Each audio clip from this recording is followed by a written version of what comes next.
Hello guys, welcome to Techavro channel. Hope you're doing well. In this video I'm going to show you how to use the green screen in CapCut. So let's start it. At first click on overlay, tap on add overlay and then select the green screen video. Tap on add. Alright, the green screen video has been added, and then adjust the green video all of the clip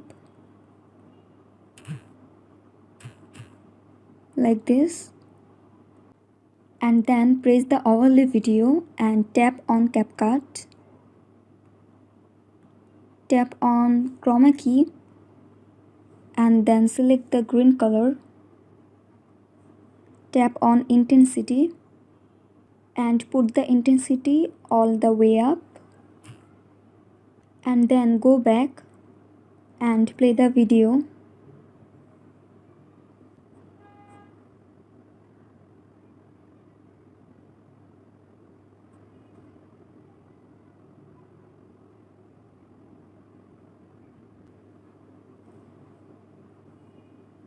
And that's how you can use the green screen in CapCut. So guys, I hope this video was helpful to you. If it was, then please give a thumbs up and hit the subscribe button. And thanks for watching the video.